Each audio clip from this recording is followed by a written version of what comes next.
And Shabbat Shalom, everyone, and welcome to week 9 of our Torah portion studies. This is another pre-recorded show. It's because these next few weeks I'm going to be away, and I've been very busy. This Shabbat I've had people over, and I didn't have time to do a live stream. So I'm just going to do pre-recorded shows. I'm just going to premiere this. So this week is going to be really exciting because we're going to do Vayeshev and he dwelt settled, and this is the Torah portion about Joseph. And man, if you want to get your average Christian to start studying the Torah, begin here, because the story of Joseph is literally like Yeshua. It's literally the story of Yeshua. Like literally every single letter, every single verse in some way points to Yeshua, whether Joseph is acting like Yeshua or if he's acting in the complete opposite of Yeshua. So it's absolutely amazing. I don't know if I have a table here of... I don't think I do. I think Rob Skeeper has a table. We might have a look at Rob Skeeper's one. On his page, he's got... Yeah, this is the Torah portion that talks about Joseph and how he was sold into Egypt. This is a picture of the Messiah. Here we go. So we're going to be looking at these parallels between Joseph and Yeshua. Okay, yeah, so I also want to make it clear that Hanukkah is also starting tomorrow as we speak, and I just want to, because this Christmas Christmas is always the worst time of the year for people like us, because we know the true meaning of it, and we just can't, there's no more joy in it anymore. Once you know the truth about it, you just can't do it anymore. However, there are alternatives, but, I just want to make things clear. I wrote a post here on this really good video about, of Christmas, exposing Christmas. Really, the whole point of Hanukkah is interesting because Hanukkah literally this year falls on the same day as Christmas. So what that means is Hanukkah means how do we spiritually remove the idols from our temple, and what better way to do that is to get rid of Christmas, to rededicate ourselves to Yahweh and His Word. So unfortunately, even when we don't want to celebrate Christmas, it's because of social conditioning, like things like the Christmas Carol novel, The Grinch, Polar Express, Home Alone, etc. All these films and books that come out about Christmas, people automatically think that those against Christmas and Easter are unsociable Grinches and miserable Scrooges. So they think, we're terrible people. They think we're evil and against emotional connection. This is what causes isolation and divisions. These holidays have become the epitome of family and connection. This should not define whether or not we love our family just because we choose not to celebrate how the world celebrates. People are different, and society needs to get used to different. I struggle to emphasize this to my family. Christmas or no Christmas, I still love my family and brothers and sisters in Messiah. Just because someone rejects Christmas, that should not mean the family cannot get together and have a regular dinner gathering. Sometimes I wish they can just have their eyes open to why Christmas traditions cannot be compatible with Christianity. Sometimes I wish some people can be more open-minded. All I want to do is just to love God in spirit and in truth, and love my neighbor as myself. That's pretty much that's where it gets down to, loving God and your neighbor. And if people can't see that, then we'll understand why Joseph was hated. He was hated because he was righteous. He was loved, beloved by the Father, and again that's beloved by the Father, that's another connection to Yeshua. This is my beloved Son, in whom I am well pleased. So we're going to go through this when we read our Torah portion study. So this year we're just going to be reading from the Genesis Um, that's why I encourage you guys watching to also continuing doing these studies here, because there's a lot of good stuff that we can read. But I've still got notes on those Torah portions. We'll have a look. If you're new here, please check out this tab here, Start Here, Why Do Torah, because it's a really good place to start.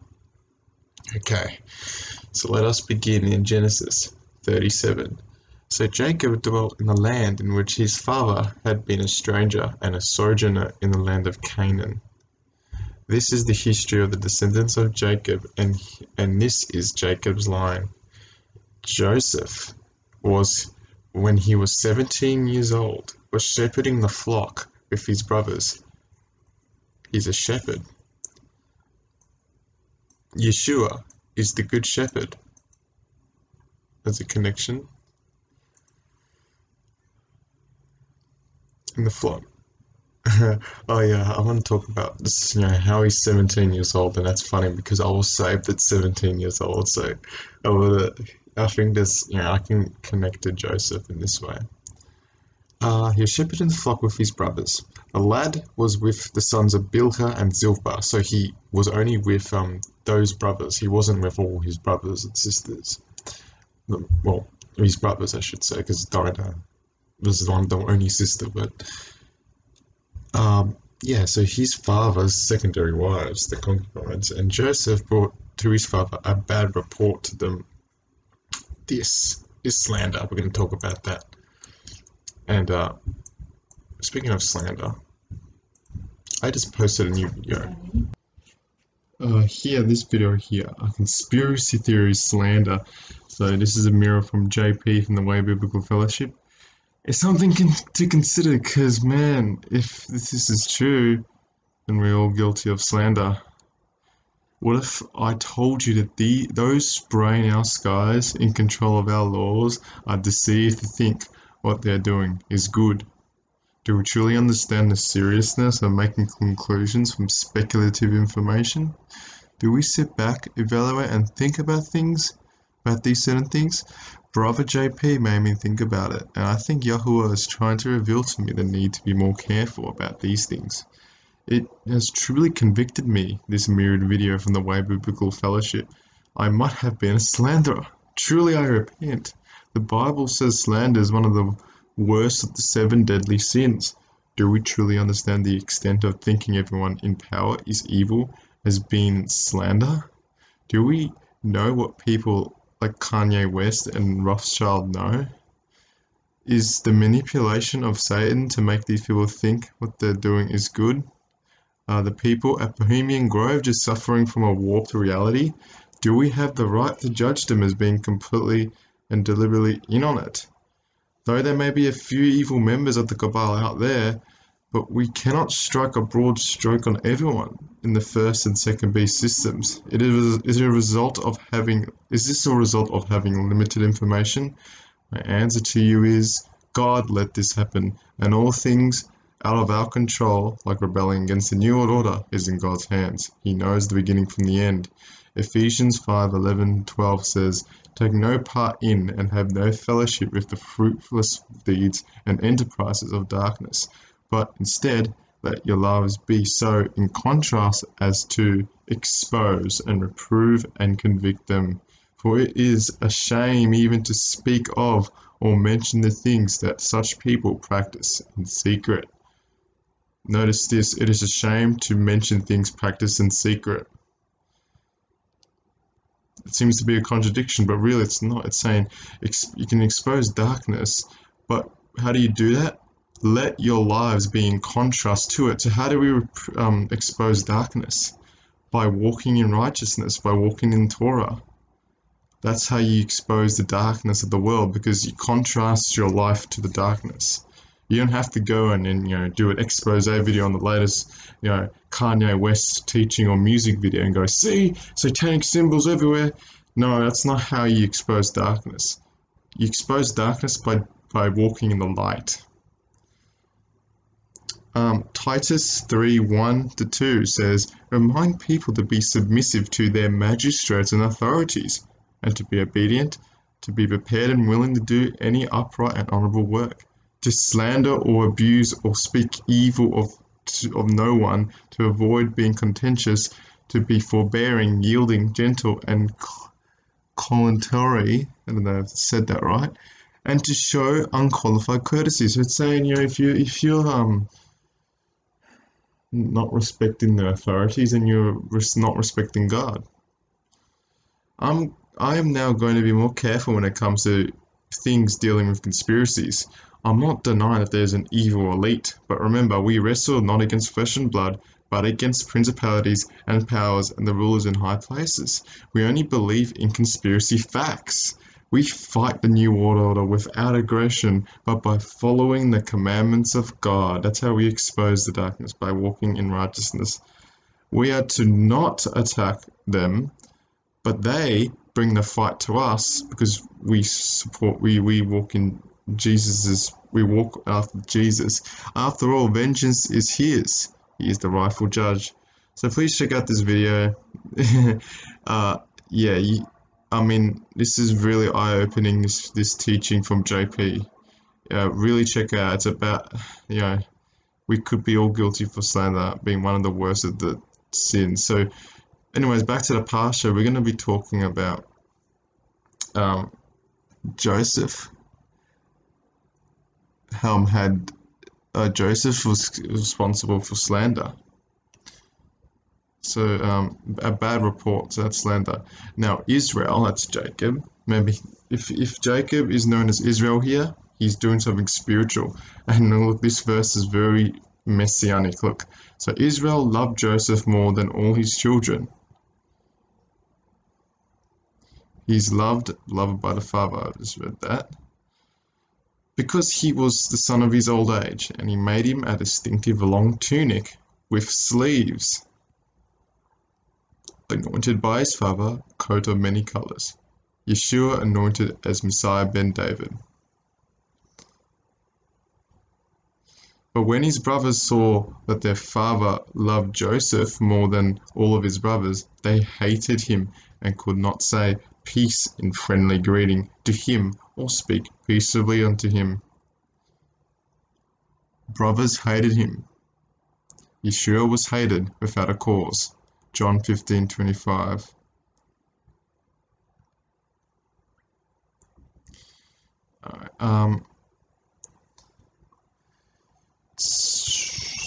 So now Joseph had a dream, and he told it to his brothers, and they hated him still more. So pretty much he was just rubbing it in their faces. I can imagine he's sort of teasing them in a way. And he said to them, listen now and hear, I pray you, this dream that I have dreamed. We brothers were binding sheaves in the field, and behold, my sheaf arose and stood upright, and behold, your sheaves stood around about, and my sheaf, and round about my sheaf and bowed down. That is the authority. So remember, Yeshua, he came down, and he's the one that everyone bows down the knee to.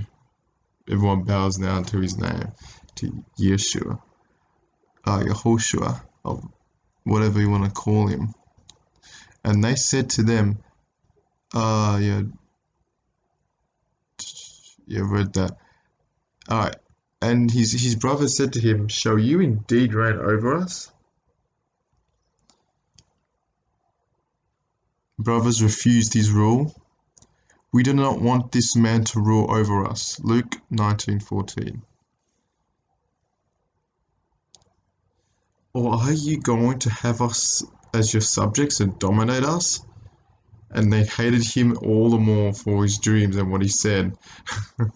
But again, this guy's a dreamer. This reminds me of Shark Boy and Lava Girl. It's like Max, that kid from the movie, and he's dreaming about these sort of things in his dream journal, and everyone bullies him because of that. That's what it reminds me of. Yeah.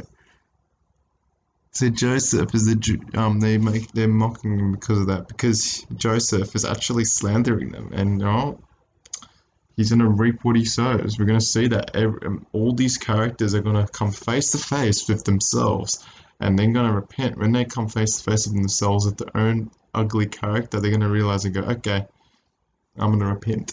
And we see this of Judah. We're going to see this of Judah in the next chapter. We're going to see this because Judah is the one who's slandering Joseph. Now he's now planning to kill him, and because of that, he's going to deceive his father. And we're going to read about the garment. But Joseph dreamed yet another dream. Well, let's see what's the next parallel, verse 11. And Joseph dreamed another dream and told to his brothers also. He said, See here, I have dreamed again, and behold, this time not only 11 stars, but also the sun and the moon bowed down and did reverence me. And he told it to his father as well as his brethren. But his father rebuked him and said to him, What is the meaning of this dream that you have dreamed? Shall I and your mother and your brothers actually come to bow us down ourselves to the earth and do homage to you? Joseph's brothers envied him and were jealous of him, but his father observed the saying and pondered over it. Brothers jealous of him? It was out of jealousy that the chief priests had handed him over. Mark 15:10. So what's the next parallel? 14. Joseph's brothers went to shepherd and feed their father's flock near Shechem. One day Israel said to Joseph, Do not your brothers shepherd my flock at Shechem? Come, and I will send you to them. And he said, Here I am. And Jacob said to him, Go, I pray you, and see whether everything is all right with your brothers and with the flock, and come back and bring me word. So he sent him out in the valley, Hebron valley, and he came to Shechem. He was sent out by his father to Shechem. Yeshua was also sent by his father in John 5:30 to 36. He's going to find his brothers. Just like Yeshua was sent to the world to go and save his brethren, just like Joseph was come to find his brethren. And a certain man found him, and behold, he had lost his way and was wandering in open country. The man asked him, What are you trying to find? And he said, I'm looking for my brothers. Tell me, I pray you, where are they pasturing our flocks? But the man said, They were here, but they have gone. I've heard them say, Let us go to Dothan. And Joseph went after his brothers and found them at Dothan. And when they saw him far off, even before he came near to them, they conspired to kill him. Brothers conspired to kill him. The chief priests and the elders of the people conferred together against Yeshua in order to bring about his death. Matthew 27:1. Look at all these parallels, man. This is, you know what I mean? Come on. When people say Yeshua's not in the Old Testament, you're a fool. And they said to one another, See, here comes the dreamer and the master of dreams. Oh my goodness, it's like Linus. He's like saying, Here's the dream journal. Here comes the dreamer.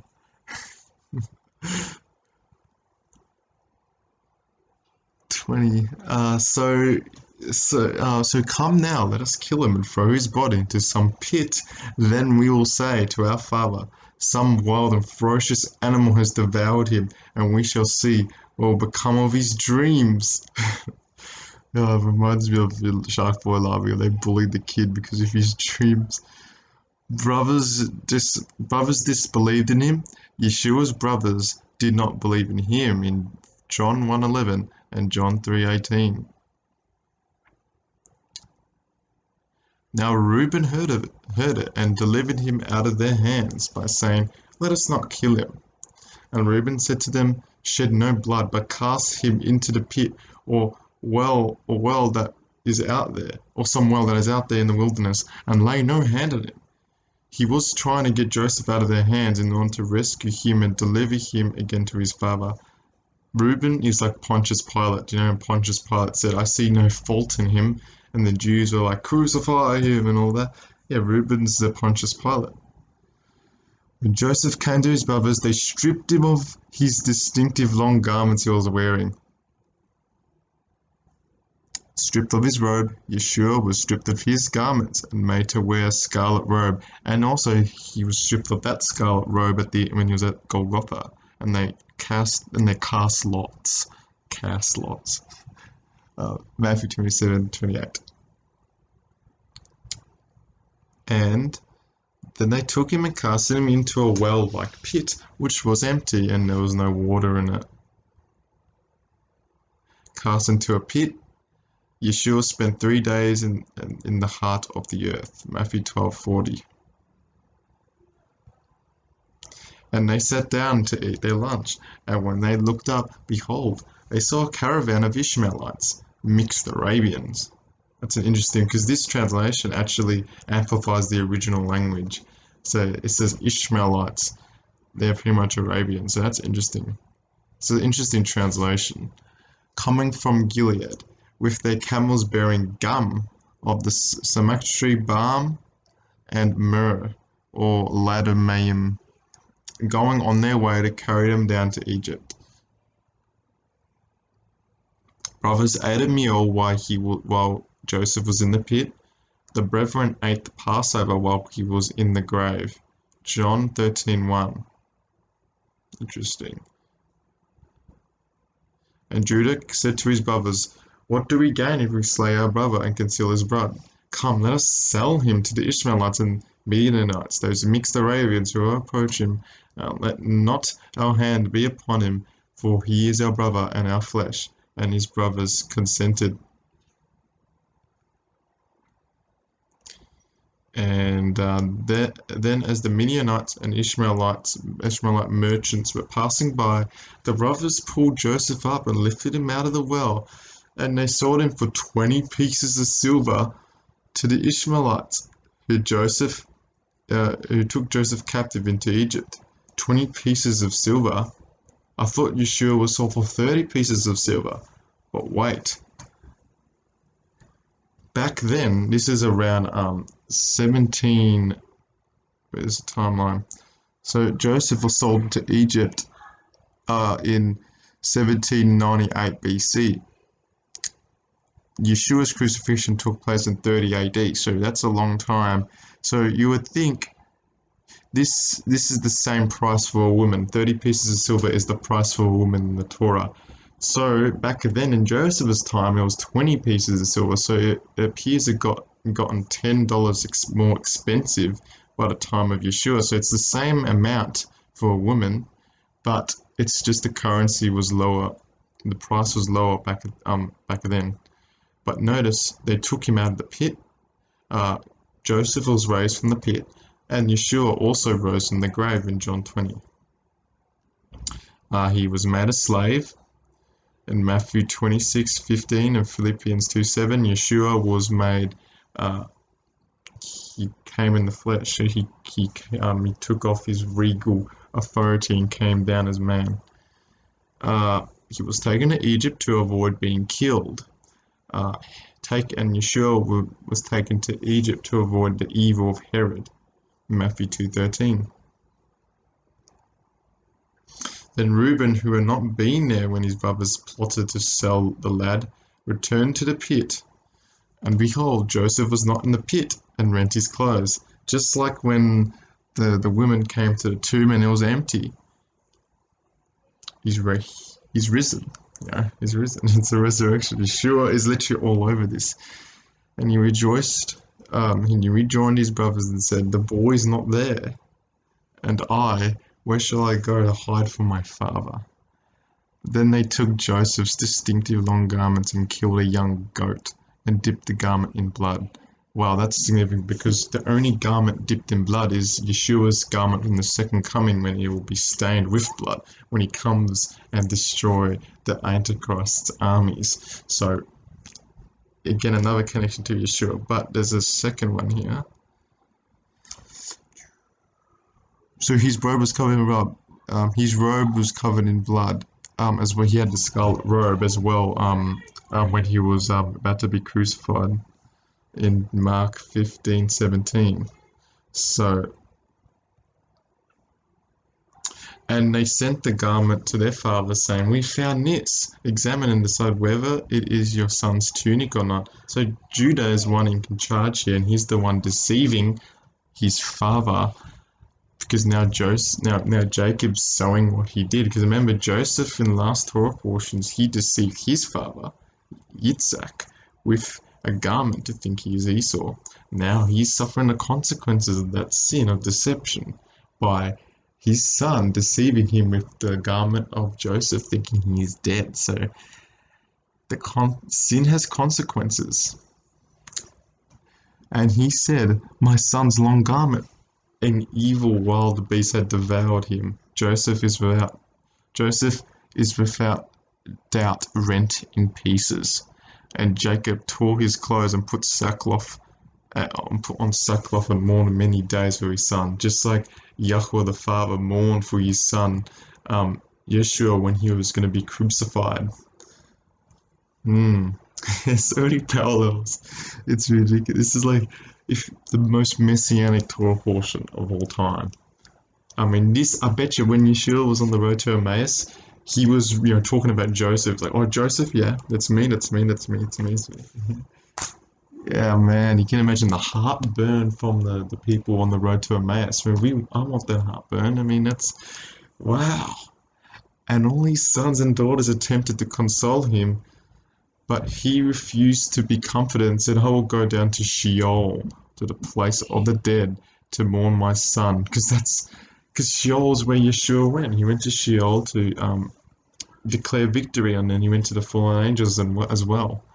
And the Father wept for him, just like Yahweh wept for Yeshua. And the Midianites and Ishmaelites sold Joseph in Egypt to Potiphar, an officer of Pharaoh, the captain and the chief executioner of the royal guard. Let's read some of the notes. Joseph's story always coincides with Hanukkah. It's very interesting because Hanukkah is all about the rededication of the temple. And because of that, those events of the Maccabean revolt, it paved the way for the stage for Yeshua to come on the scene. It's always funny when I did research on the Maccabean revolt. Really, in the long term, in the short term, the revolt did nothing.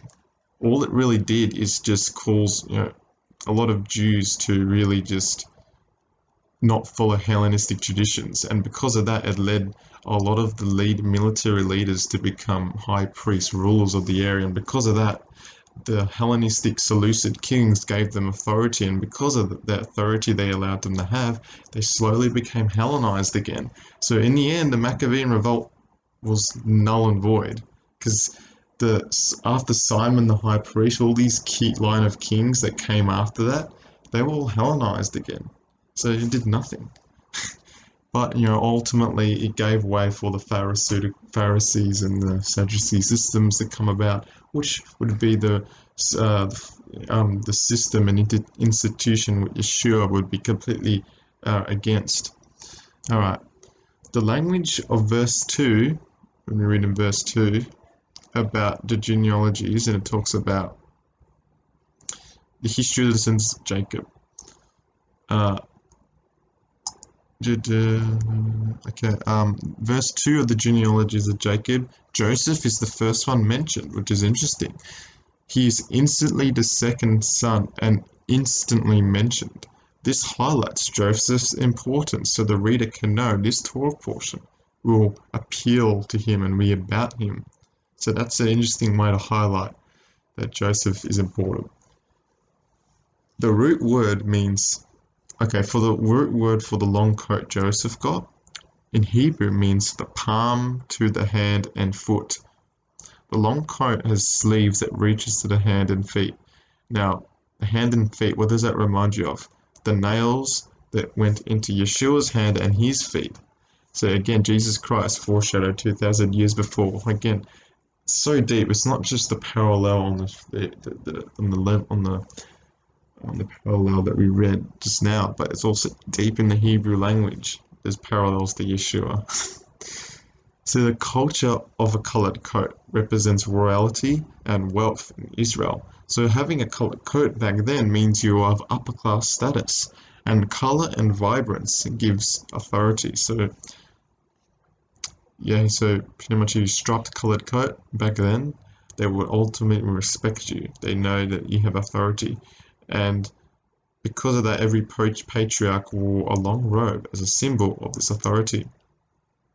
The counterfeit to Joseph's garments is the golden fleece of Nimrod.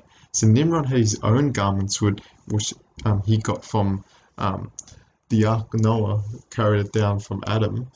He got that garment and put it on, and he got superpowers from that. That's where the golden fleece comes from. So that's the Antichrist fleece. This is the true golden fleece. It is the coat of Joseph.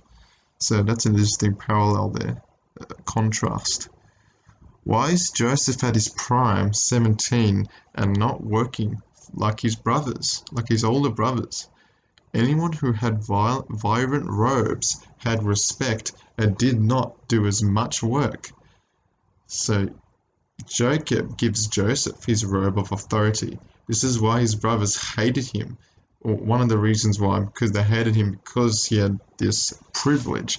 They got jealous. It was because the fact that he was a favored child. He had the trendy and nice fashion, and he did not work did not work as hard as them. The older brothers are jealous that the younger is more powerful and didn't do anything to really receive it. So that's interesting to consider. Joseph is the father of Ephraim, who will become the northern kingdom and a multitude of nations. So we get grafted into Ephraim, the Ephraim awakening. This coat is a representation of the nations and Israel scattered all over the earth. A coat of many colors, races, and ethnicities. So the coat represents races and colors. That's what it represents. It's pretty cool. When Joseph had his dreams, his brothers hated him more, and Jacob rebukes him, but he did not contain the hate to block his concerns to Joseph. Jacob ponders and thinks about what Joseph said after he calmed down. And he calmed down and he realized what Joseph has said was actually from God.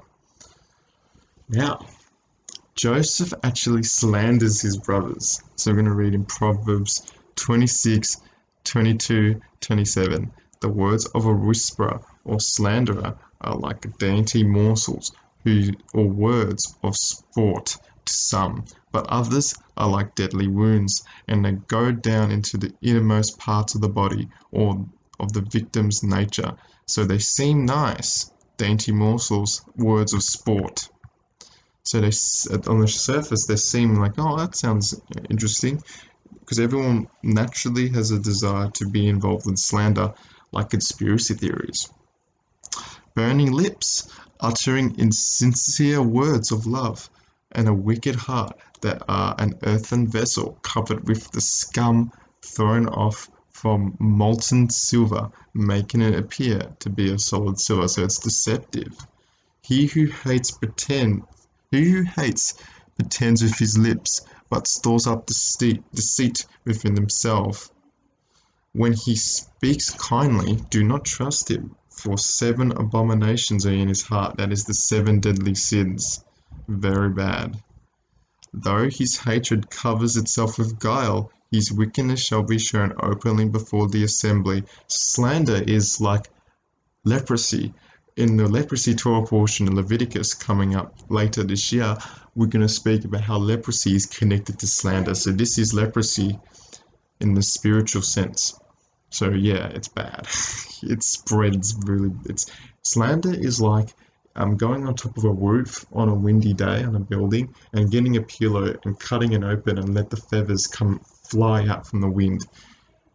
And then slander is like saying, okay, now go and try and gather all those feathers and bring them back. That's how much destruction slander causes. So yeah, it's a good way to think about it. Here's the connection to our Torah portion. Whoever digs a pit, slander, for another man's feet shall fall into it himself. And he who rolls a stone up a height to do mischief, it will return upon him. So that means Joseph was not innocent when he was thrown into that pit. He reaped what he sowed. This is the complete opposite of Yeshua. Yeshua was unjustly accused, but Joseph was rightly accused. Because he slandered, he was therefore thrown into the pit, because he dug a pit for another man's feet, but then he was the one that fell into it himself. But this is not what should have happened. So if Joseph was in this situation, what he should have done, he should have followed these protocols. Matthew 18:15-18. If your brother wrongs you, go and show him his faults between you and him privately. So if you believe someone did something wrong to you and you feel offended by them, if you heard something about them and you don't like them, what? I don't know about this person. Yeshua says, go to that person privately and say, tell them about what you've been bothered by. So if he listens to you, you have won back your brother. So he will say, if he says, you're right. I did do something wrong. Thank you for telling me, brother. Or he says, you misunderstood me. This is what I really meant. So it doesn't matter what happens, but if you go to that brother privately instead of telling someone else, because slander is going to someone else and tell them about, did you hear what this guy did? He did this. Oh, it's really bad. No, you go to that person that you've heard something bad about, and you go to them and you restore the relationship. That's what it's all about. So that's how you cease from slander being spread. But if he does not listen, so if this doesn't work and he doesn't want to hear you, then you take with you one or two others, so 1 or 2 witnesses, so that every word may be confirmed and upheld by the testimony of 2 or 3 witnesses. If he pays no attention to them, refusing to listen and obey, tell it to the church, and if he refuses to listen even to the church, let him to be to you as a pagan or a tax collector. Truly I tell you, whatsoever you forbid to declare to be improper and unlawful on earth must be what is already forbidden in heaven, and whatever you permit and declare proper and unlawful on earth must be what is already permitted in heaven. If no conclusion can be made and discussion and argument, this is my notes here. I don't know why it does that sometimes. If no conclusion can be made and a discussion and argument is going nowhere, we should stop and just say, let Yahuwah judge between you and me then. Okay? That's how we conclude it. Jacob, Yahuwah, is sending his most prized son, Yeshua, to his brothers, Judah, the Jews, that's where all the Jews come from. And he sent him into the world as well.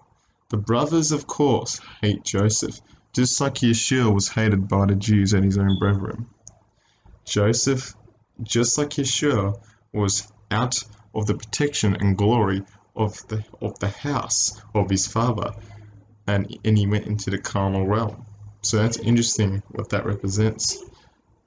Joseph represents the northern kingdom. He's the shepherd of his own sheep. Joseph is going to find his brothers, but does not find them. He goes wandering in the desert looking for them. This parallels Yeshua wandering in the desert for 40 days. Interesting, that's pretty cool. Joseph's colorful robe of power was stripped from him, just like Yeshua's high priest garments were stripped at the crucifixion. He was then cast into a well or a pit. When Yeshua died, his spirit did not go up into heaven, but it went down into the underworld to preach to those in hell, torturous, and the bottomless pit, and those in Abraham's bosom. Very prophetic. The stripping of the coat is destroying Joseph's authority. By them throwing it in the pit, because he threw it into the pit because he was crazy. They seemed crazy to him, like a dreamer. It was the first plan that the enemy wants to do just to get rid of the shepherds. He wants to starve the sheep, Joseph was bold to gather his brothers, who are false shepherds, leading the sheep astray. So Joseph knew that his brothers were false shepherds, so he went to find them, spiritually speaking, to go and save his sheep. But the false shepherds then killed the true shepherd. My sheep wandered through all the mountains, and on every high hill, yes, my sheep were scattered on all the surface of the earth, and there was no one who searched or sought. Therefore, you shepherds, hear Yahweh's word. Ezekiel 34:6-7. Yeshua went to get those sheep. He went to find the lost house of Israel. Yes, what they did, they grabbed Joseph's coat, his colored coat, and they took it off him. So, yeah, you ruined my tramp coat. Ooh, Max. That's Max a Shark Boy Largo. It's just a meme. It's just a meme out there. It's just, it reminded me of that when I was reading about Joseph and the dream coat. And I was like, oh, it's like him getting angry and going, "You ruined my dream coat." And he pushed him into the pit. Anyway, I don't know. Yeah, that Shark Boy Largo movie is terrible. It's absolutely horrendous, but it's the best movie ever because it's so bad it's good. Anyways, Yahweh is against the shepherds, the 11 brothers. The enemy is doing this to protect his shepherds. So he gets rid of Joseph to protect his own teachers. Shepherds are teachers and pastors. The shepherds of God can be used by the enemy, and he does not want people messing with the things of the dark side. He doesn't want people to be involved in magic, sexual sins, lies, slander, all that sort of stuff. Notice that there's no water in the pit that Joseph was put in. This is because there's no word. The water represents the word of God, and there's no Yahweh's word is not in there, so he was put in there and it was barren. Ishmaelites comes to control Jacob's family, so they pretty much get Joseph. So Joseph is sold to Ishmaelites into Egypt for 20 shekels, pieces of silver, which is a price for a woman or slave. The prices in Jesus' time was 30 pieces, but the 20th century BC was it the 20th century BC? No, it was, as like I showed you here, it was 1798 BC he was sold into slavery in Egypt. It's the same. It changed price back then. Reuben was righteous, had righteousness in him, and he still cared for Joseph. This parallels Pilate realizing that he does not want to kill the Messiah. There's no fault in him. The shepherd killed one of God's people, the flock, to their own advantage. Sacrificed Jacob, Yahuwah's prized son, for the brothers and own personal gain.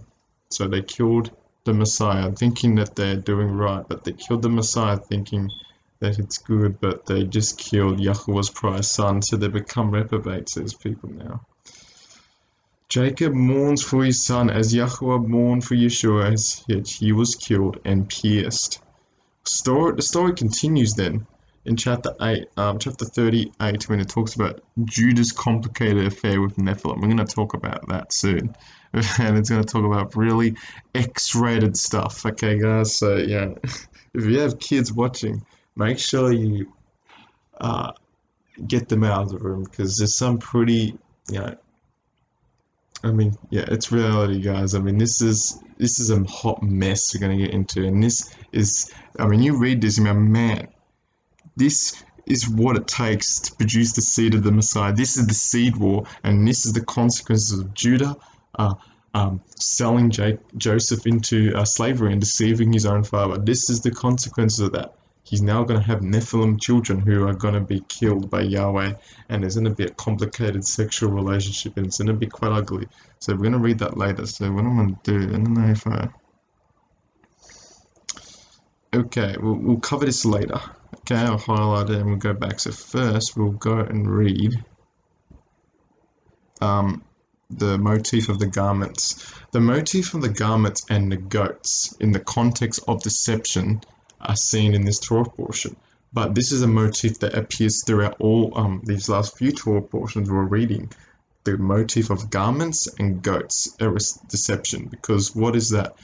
The goats are animals that are considered to be rebellious. So remember the sheep and the goats? The goats were the one who were rebellious children of God, they're the ones who didn't follow the commandments. And the goat also represents, it's a symbol for the goat of Mendes, who is the Baphomet. That's another name for Azazel, who was the leader of one of the archons of the fallen angels. So the goats are demonic in a way. And Pan, the goat gods and all that. And the garments, deception. So here's, this is JP again from his Torah portion by Yeshua 2016. And at 57 minutes, he talks about this. So I'll see if I can find it. 57 minutes. Hello, I'm JP from the Way Biblical Fellowship. Yes, hello JP. Let's find it. So he's going to talk about this. Hold on. Oh, yes. Because, first let's read chapter 30, the next chapter. And then we'll go into that, okay? So remember what the garments and the goat represent, okay? They represent deception and rebellion. Alright, let's read the next chapter. So if you have kids, guys, let's bring them out of the room. It's time for some X-rated Bible, as Jack Flaws would say. So this story goes on into completely different directions. So all of a sudden it's talking about Joseph, and then it talks about Judah and his complicated affair with Nephilim. And it's going to deal with things like marriage, adultery. There'll be masturbation, there's misunderstandings, there's complete nonsense, and there's this, come on, it's ridiculous. And you do realize, out of this mess, out of this desperate struggle, this seed war, this struggle with the seed war, that Yeshua comes out of this mess. The line of Yeshua, Perez, one of the sons of Judah, it comes out of this. Oh my goodness, you're going to read here how complicated this is going to be. So let's read this. So the main characters of this Torah portion is Joseph and Judah, and this represents the two houses and the two witnesses. So Judah got the priestly blessing, which is the keeping of the Torah, as the Jews do today, and Joseph, who has a double portion blessing, which is pretty much the firstborn blessing. He gets everything pretty much. But we now find out that because of Judah made that massive sin with the deception with his father, he now pretty much got completely off, the narrow path. He now starts marrying Nephilim. He just goes on ahead and marries a Canaanite.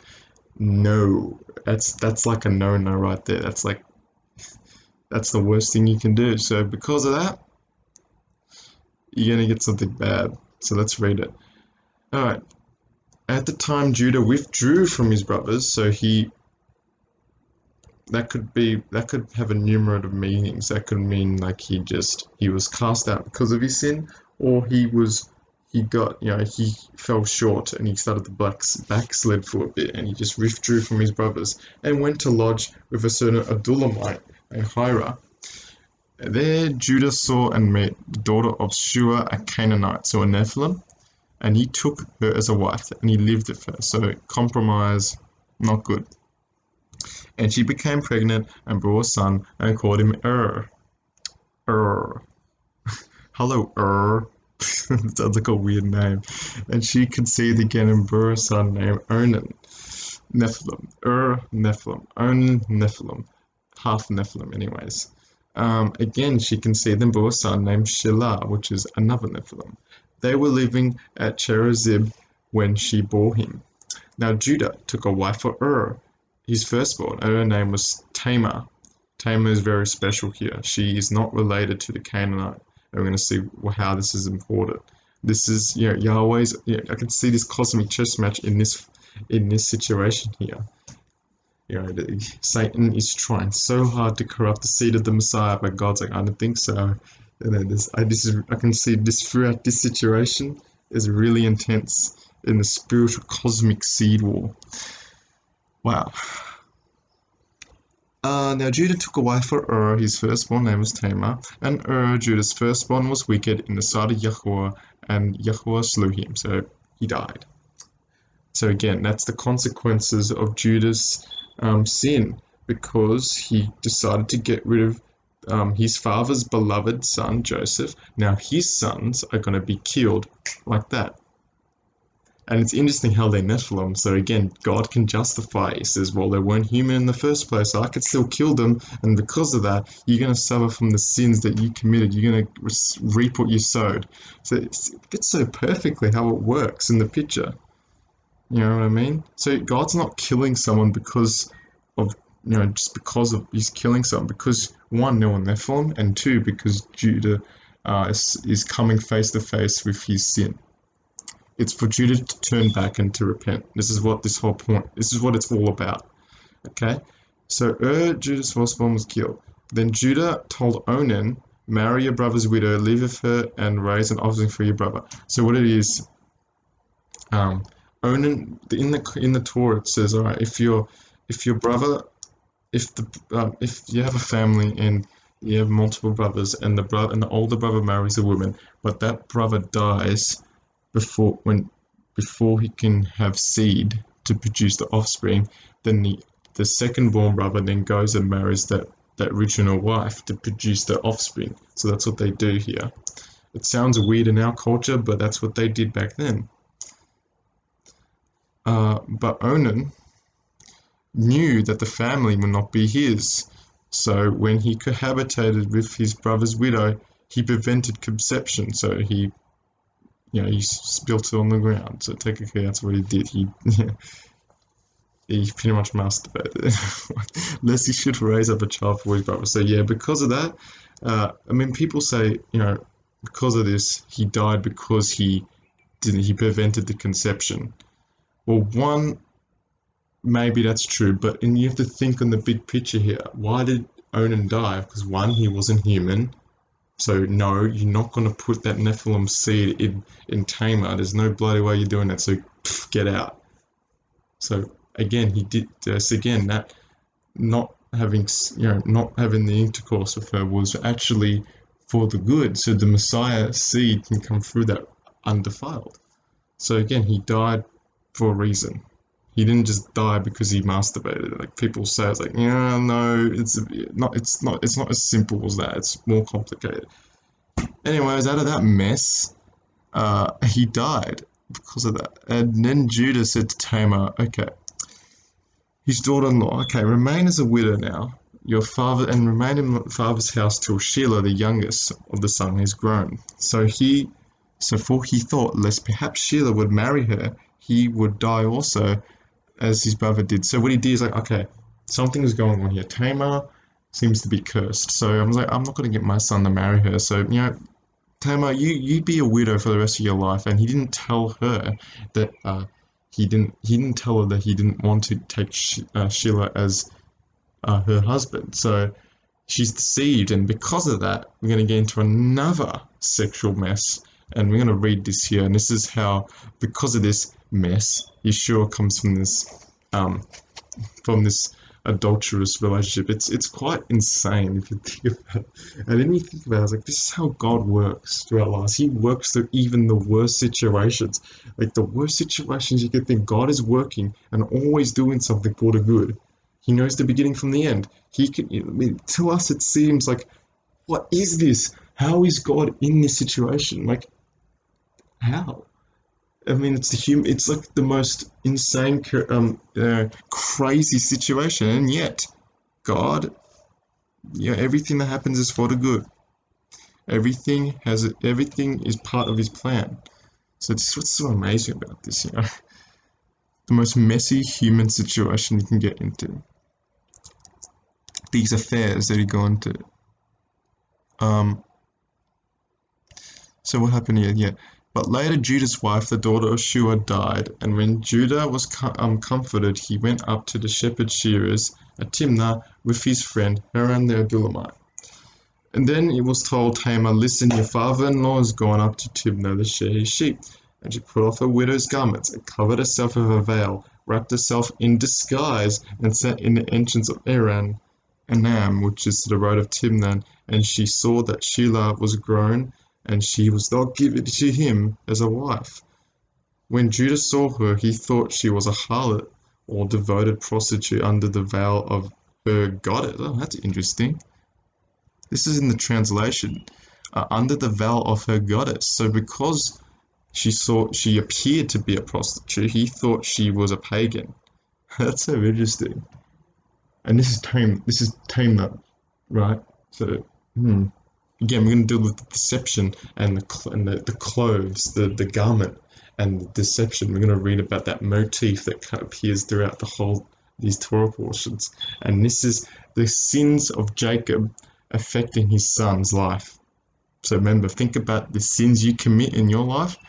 It's going to affect your son and daughters. They're going to suffer from those same sins, and they're going to deal with it because you committed those sins. So just think twice when you commit a sin. And I still struggle with some things, and I really desperately want to get rid of them. And then it makes me think, do I want to have children? Because I don't want them to suffer from the things I suffered, Anyway, so he died, and we saw on his ground, and she was, for she had covered her face, such as the prostitute did. And he turned to her by the road and said, "Come, let me have intercourse with you." So he's like, "Oh, I would have sex with you." It's like, come on, Judah. I mean, I guess Yahweh let him want to have that sexual desire for a reason, because, hey, from this procreation is going to come Messiah. So because of his, it's just weird if you think about it. It's like, it's X-rated Bible, guys. I mean, the Bible's, you say, "Oh, I like reading the Bible for kids." Like, yeah, your Bible's rated R, man. You got stuff like this in there. You're going, what the? You should have kids reading this stuff. You got Nephilim giants and monsters killing each other, and you got stuff like this. And what the? Yeah, the Bible's not rated PG, man. It's rated R. He answered, you know why it's rated R? Because it's reality. Reality is rated R, folks. Okay, it's not PG. I'll give you for he did not know that she was a daughter-in-law, so he didn't know. And she said, "What will you give me that you may have intercourse with me?" And he answered, "I will send you a kid from the flock." And she said, "I will give you a pledge, deposit, until you send it. Will you give me a pledge until you send it?" And he said, "What pledge shall I give you?" And she said, your signet seal, your signet cord, and your staff that is in your hand." And he gave it to her, and he came into her, and she became pregnant by him. And she arose and went away, and laid aside her veil, and put on the garments of her widowhood. And Judah sent the kid by the hand of his friend the Adullamite to receive his pledge from the woman's hand. But he was unable to find her. He asked the men of that place, "Where is the harlot or cult prostitute who was openly by the roadside?" And he said, "There was no harlot or temple prostitute here," because they used to have, in the pagan temples, they used to have prostitutes there where they were breeders. They would deliberately have women there just to breed with them, to then their babies that they gave birth to them, and then sacrifice those babies to the gods. It's just absolute nonsense. It's just disgusting what they used to do. And you can argue they still do it today. I mean, abortion is the same thing. I mean, come on. So he returned to Judah and said, "I cannot find her." And also the local men said, "There was no harlot or temple prostitute around here." And Judah said, "Let her keep the pledge articles for herself, lest we may be made ashamed. And I sent this kid, but you have not found her." But about 3 months later, 3 months messianic, later Judah was told, "Tamar, your daughter-in-law, has played the harlot, and also she is with child by her lewdness." And Judah said, "Bring her forth and let her be burned." Now, the only time when a harlot is burned is a daughter of a Levite priest. And that makes us think, so if we are the sons of the high priest, Yeshua, that means if we commit adultery, which is in the spiritual sense, worshipping other gods and idols, would we then be cast into hell? Think about that. And we always told us to be the bride. So if we are whoring with other gods and he's the high priest, then do you think we're going to go to hell? I think we might, so be very careful. Guys, come on, you don't want to be burning the fire. So yeah, Judah has was Tamar therefore a daughter of a high priest? Was she related to Melchizedek? That's my theory there, but I don't know. That's speculation. And when she was brought forth, she took the things he had given her in pledge and sent them to her father-in-law, saying, I am with child by the man to whom these articles belong. Then she added, make out clearly, I pray you, to whom these belong. The signet seal, the signet cord, and staff. And Judas acknowledged them. So again, he came face to face with himself. He acknowledged them, and now he's going to repent. This is where it all leads to. All this mess leads to this conclusion. And he said, she has been more righteous and just than I, because I did not give her Shelah my son. So you realize, I should have just given her Shelah my son. And he did not cohabitate with her again. Now, when the time came for her to be delivered, behold, there were twins in the room. And this reminds us of Jacob and Esau, how they struggled in the womb. So this is a parallel to that. And when she was in labor, one baby put out his hand. You can imagine that. I mean, a baby sticks out its hand. And what happened is the midwife took a scarlet thread and she wrapped it around his hand and said, this is the firstborn. But then the baby drew back his hands. And then what happened is the other twin came out first. So then he was the firstborn, but he was the one born first, but the one who stuck out his hand was the one that came out first. It's really complicated. So again, we got this firstborn enmity. Can you imagine when these twins grew up? They could all the time bickering against each other, saying, I was the first one, no, I was the first one, I was the first one, no, I am the first one, I have the scarlet thread, but I came out first. But what came out of this was Perez, which means breaking forth. So Perez is the one that breached through. He didn't have the scarlet thread, and the one that had the scarlet thread was named Zerah. So he drew back, so again, it's such an interesting story, because remember, Perez is where Yeshua comes from, and Zerah is the one with the scarlet thread. So it's very interesting. Wow, that's an interesting story. So a stupid name for a Nephilim, in my opinion. Hey, it's he made a mistake. I don't know. He was full of corrupted DNA and probably was not even human and had to just randomly die on the spot. For Tamar, the wife chosen from comes the lineage of David and the Messiah, and God is not letting satanic Nephilim seed stuff it up. The seed war is on. Back then, when a husband dies, the husband can then marry the wife. She doesn't become the widow. I just spoke about that. So to have big families, they needed more people to work in the household and produce food and look after livestock. So this is why people back then had massive families. So that's why it's so important to have offspring. Inheritance. It was also in order to preserve your name and the inheritance for the next generation. Onan did not seem to die from his sin of ejaculating outside of Tamar. No, it's because he was a Nephilim, that's why. Yahweh does not want Nephilim seed in the promised line, so in fact it was a good thing that he masturbated, because he didn't want this Nephilim to be corrupting the Messiah's line. So if you think about it, it's weird. Luckily, the next son, Shelah, had recessive Nephilim genes, it appears. Because if you look in the names, I think I'm going to cover that later, these names, and Onan, are very weird. I think means like paleness or hollow. So, you think, what would these people, why would he call him pale? Do you think he was albino? A lot of the Nephilim have these grayish, white skin, so you wonder if he was a Nephilim.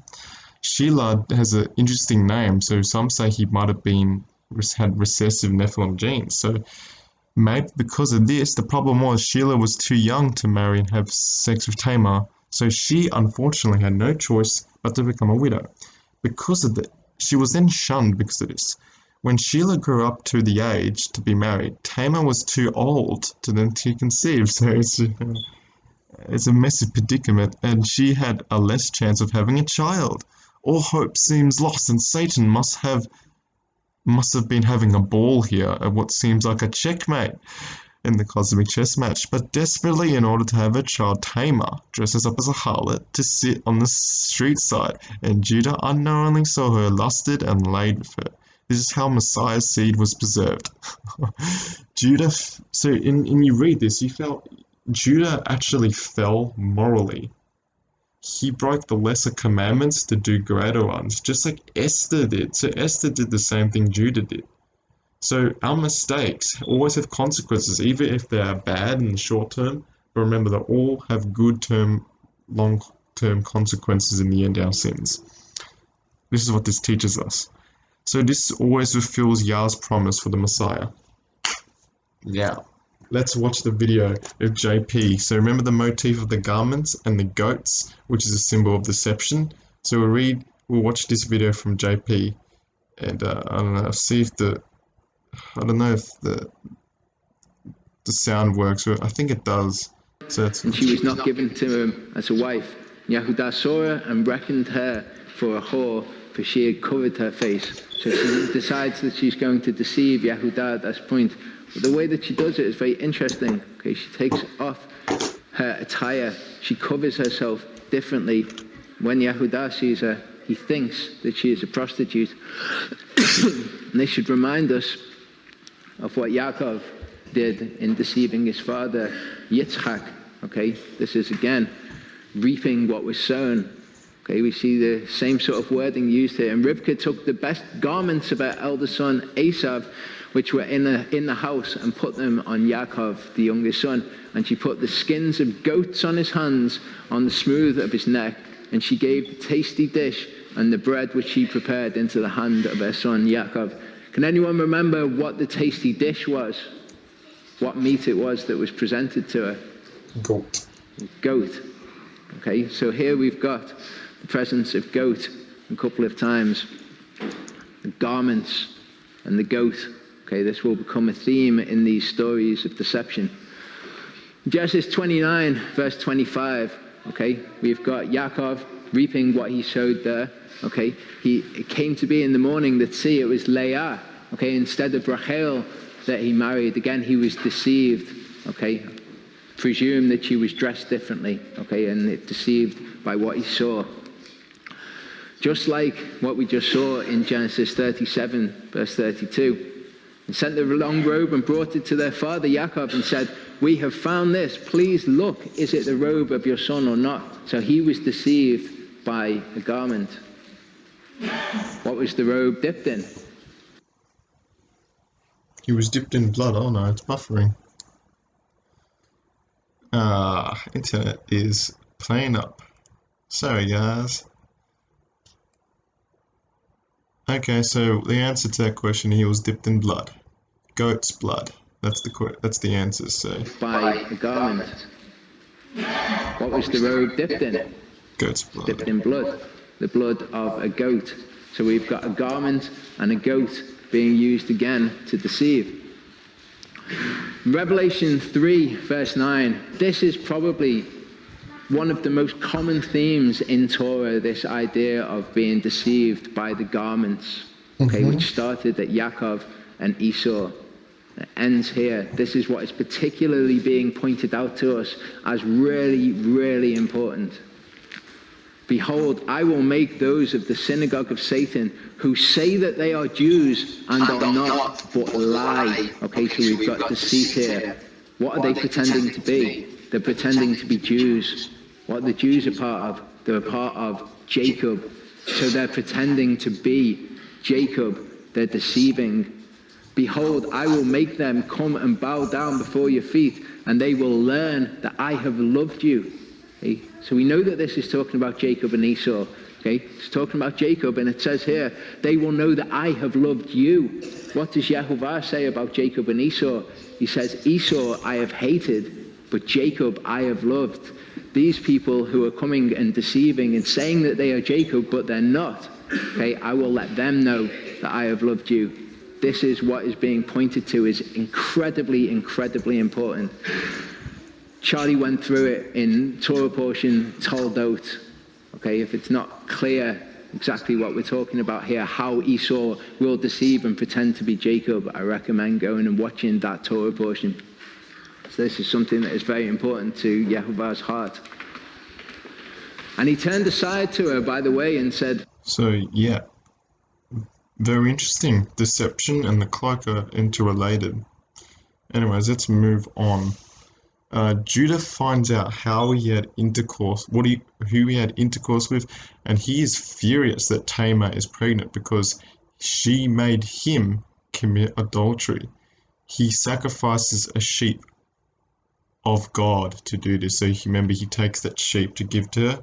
He sacrifices a sheep, and remember, the shepherd is Yeshua, so pretty much someone has to be sacrificed because of that. So Judah then wants to kill Tamar, but not realizing it was him that got her pregnant in the first place. It was his own fault. He was too proud to admit it.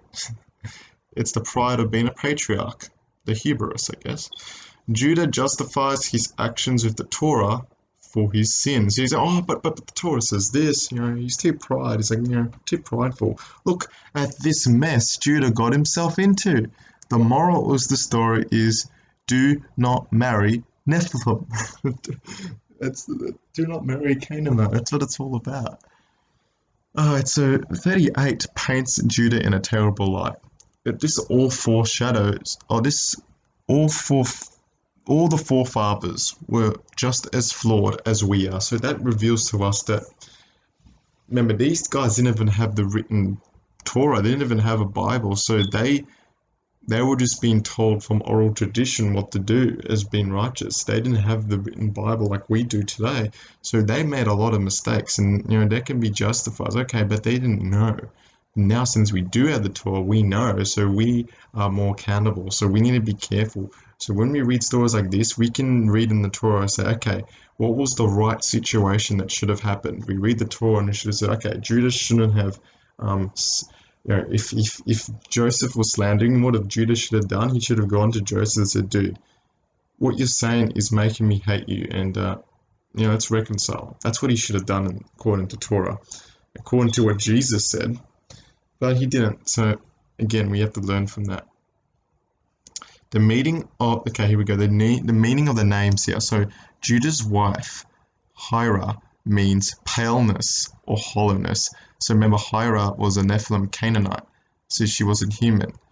So hollowness and paleness, was this mean she was pale like a fallen angel or like a vampire?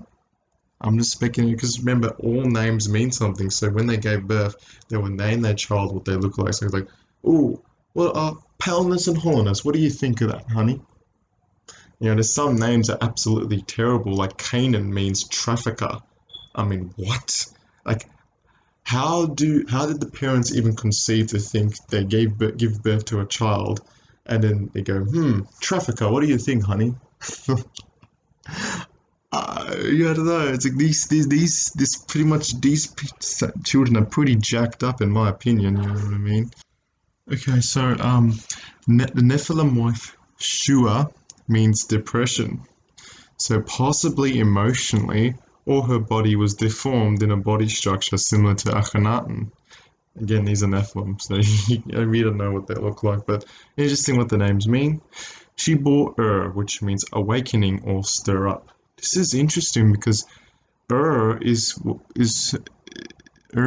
involved in a string of evil, but also means the awakening of Yah's people in the last days. So maybe was probably a good guy. It's just maybe because he made some pretty bad choices and he died, maybe. But Onan means the vigor or iniquity. So Onan is probably the worst of all of them, because it's probably why he was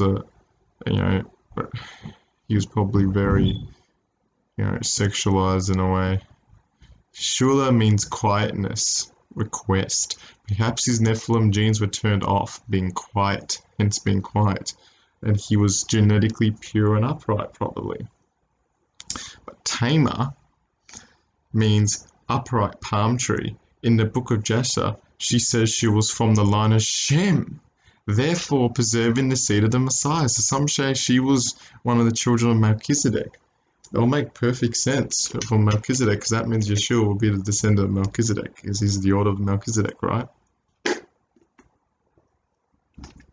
But also do not believe Melchizedek is Shem, because Shem dies way before Abraham in the Septuagint genealogies.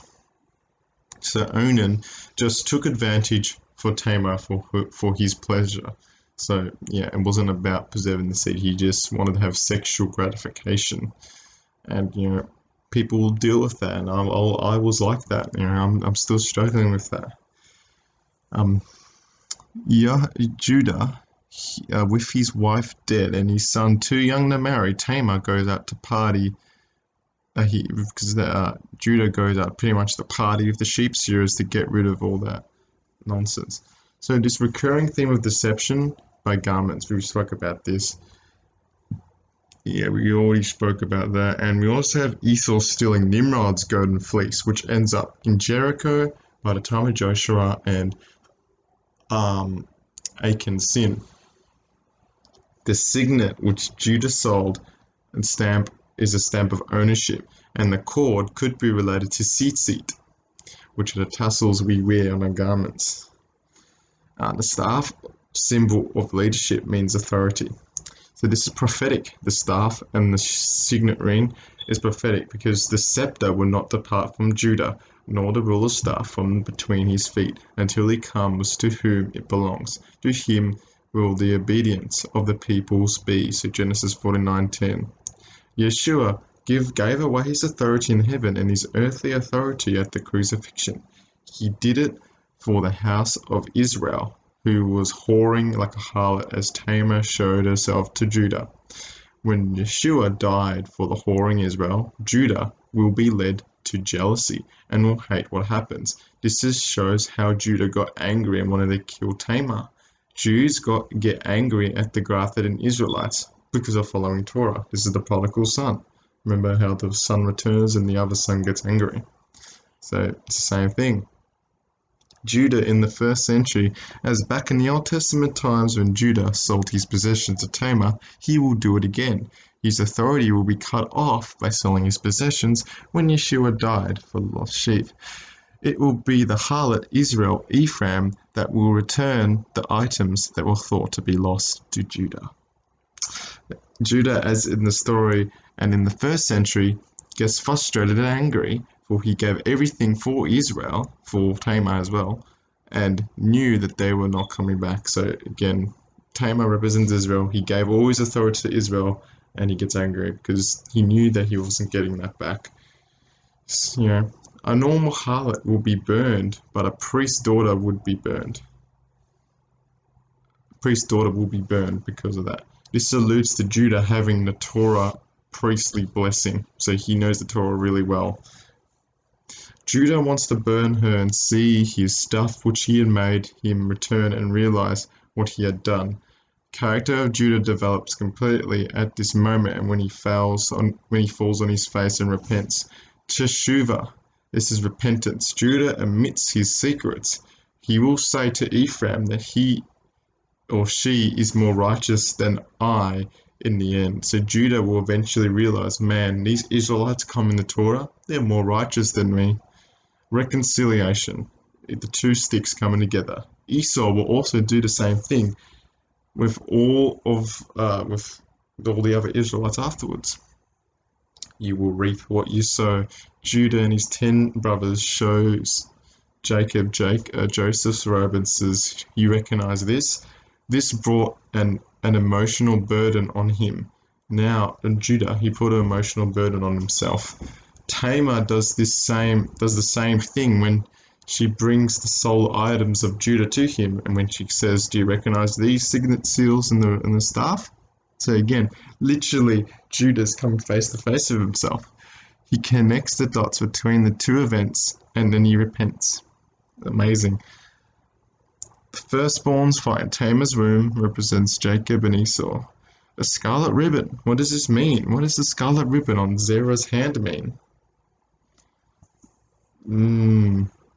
that reminds me of the goat. The Azazel goat has the scarlet ribbon on his head, and it also reminds me of Rahab when she has the scarlet thread that let the two spies down. So the baby goes back in and then brings a second born out because of generosity. I don't know. Phares means the one that breaks through, breach. He came completely out first, but he was not the firstborn. This is a situation about Yeshua's first and second comings. So Phares came first. So what the Jews expected Zerah to come first, or the Messiah ben David with his scarlet robe. Wow, I just realized this. The scarlet thread represents Yeshua's scarlet robe when he comes back in the second coming. So the Jews thought Yeshua was coming back in a horse and with the scarlet robe, but he didn't. He came first as Phares, which is the lamb, the servant. He came out first, and this represents... so look, I'm going to read this here. So Judah, the Jews, are waiting for Messiah ben David to come riding on a white horse and kill the Romans, as Phares did, the one who breaches. And the one that actually comes first is Messiah ben Joseph, the humble servant. Phares rises Zerah. Zerah means rise, so he rises Zerah. So Phares, the servant, rises Zerah, who is represent of the second coming, like the Son of God. Phares has the scarlet thread. So we just see Phares comes first by putting his hand out, the right hand of God, the Yod, that means Yeshua, and carries the sins of the world, which is represented by the red scarlet thread. Remember, the sins represent red, and they also represent the red heifer as well. It's like, oh my goodness. Oh, I'm just realizing this. This is amazing. Because I've always used to say, Yeshua, it's pretty much saying Jesus is just God's right hand. So this symbol of the hand coming out represents Yeshua coming to the earth, going, and he takes the sin of the world on his hand, on Yeshua, who is the hand of God, with the scarlet thread, which represents sin, and then he's hidden for a time and a season, puts his hand back in the womb, which is Sheol, you could say, and then just like Joseph was hidden in Egypt as well, Joseph did the same thing as well. He hid away from his brethren, then he comes back again, fully born as Messiah ben David. Wow! This is why it's so important to say Torah. Look, Jesus is all over this Torah portion. Absolutely amazing. Such a blessing and revelation, yes. Wow, praise Yahweh. Thank you for your Torah, your wondrous things in your Torah, Father. Hallelujah. Potiphar's wife. Now let's move on to the next part of the story.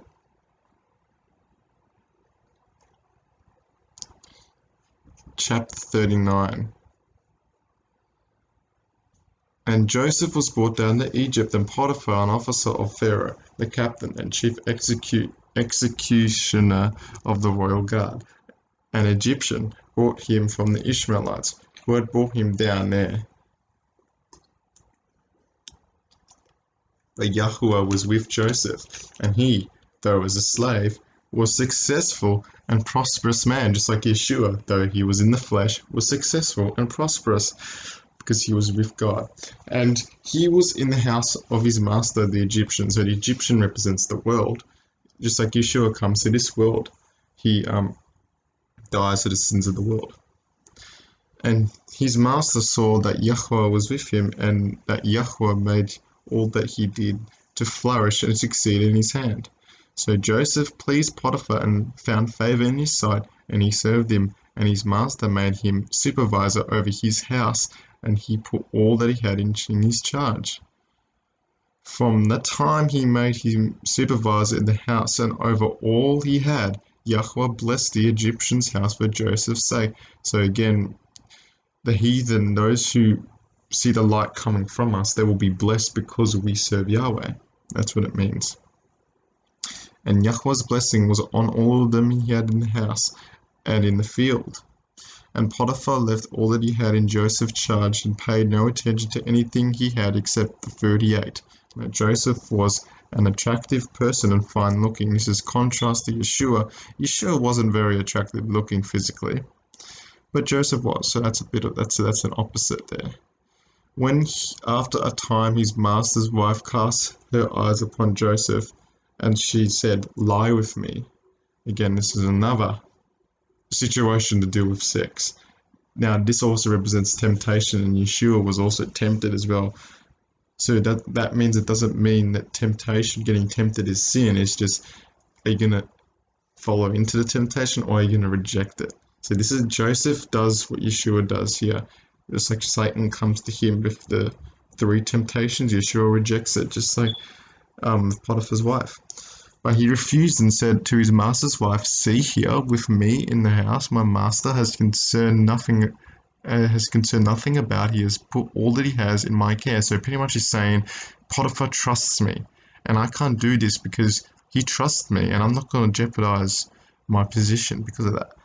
He is no greater in the house than I am, nor he has kept anything from me except you, for you are his wife. How can I then do this great sin, evil and sin against God? We should be saying that when we get confronted with sin. I should be saying this too. How can I do this evil and sin against my God? So she spoke to Joseph day after day, and he did not listen to her, to lie with her and to be with her.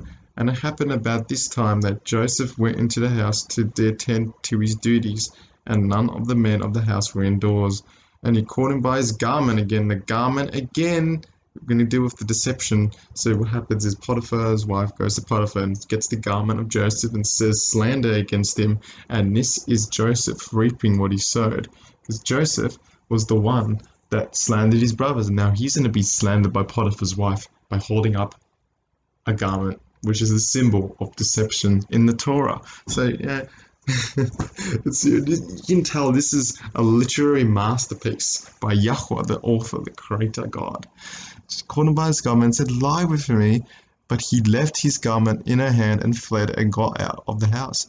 And when she saw that he had left his garment in her hand and had fled away, she called to the man of her household and said to them, "Behold, your master has brought in a Hebrew to us to mock us and insult us. He came in when I was to lie with me, and I screamed at the top of my voice. And when he heard me screaming and crying, he left his garment with me and fled and got out of the house. And she laid up his garment by her until his master came home. And she told him the same story, saying, The Hebrew servant who you brought among us came to me and to mock and insult me." So it's slander with the garment. "And when I screamed and cried, he left his garment with me and fled out of the house. And when Joseph's master heard the words of his wife, saying to him, This is the way your servant treated me, his wrath was kindled. And Joseph's master took him and put him in prison, a place where the state prisoners were confined, so he was there in prison."